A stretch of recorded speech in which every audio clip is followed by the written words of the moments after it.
Thank you very much for those kind words of introduction. I'm delighted to be able to be here on this 25th anniversary on behalf of a case and cause that I've been engaged in since I was first elected to Parliament some 17 and a half years ago in a by-election. One of my first acts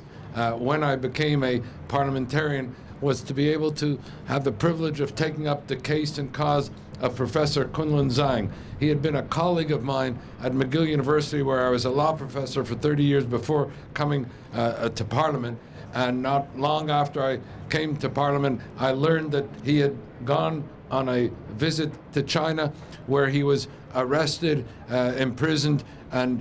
tortured for being nothing other than a Falun Gong practitioner, for being nothing other than a person who was espousing the fundamental principles of truth and compassion and tolerance, which underpin not only the work of the Falun Gong, but which underpin the pursuit of peace and justice in China and beyond. And I have to say that in that first engagement with Professor Kunlun Zhang, I began to appreciate the importance of the universality of these values espoused by the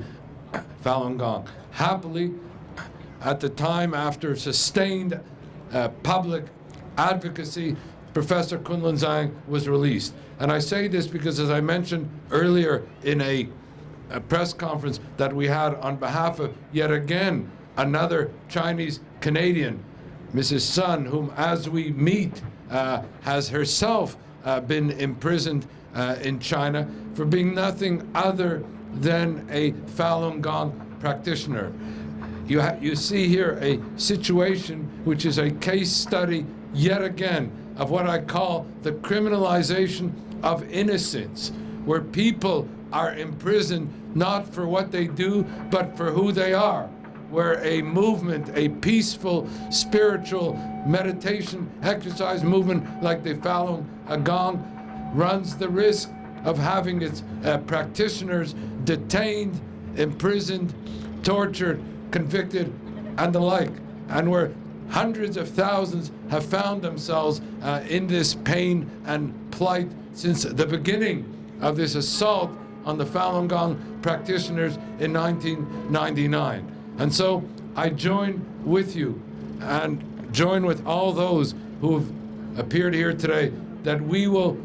not rest until the situation with regard for justice for Falun Gong is secured, that we stand in solidarity with you, that we will not relent until the political prisoners who have been imprisoned for doing nothing other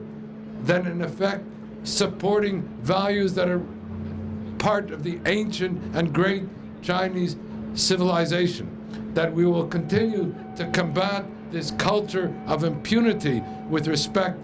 to what happens to Falun Gong practitioners, that we will all continue to be the beneficiaries of this spiritual exercise and meditation movement, and that we will go forward in common cause until peace and justice is secured for all. Thank you.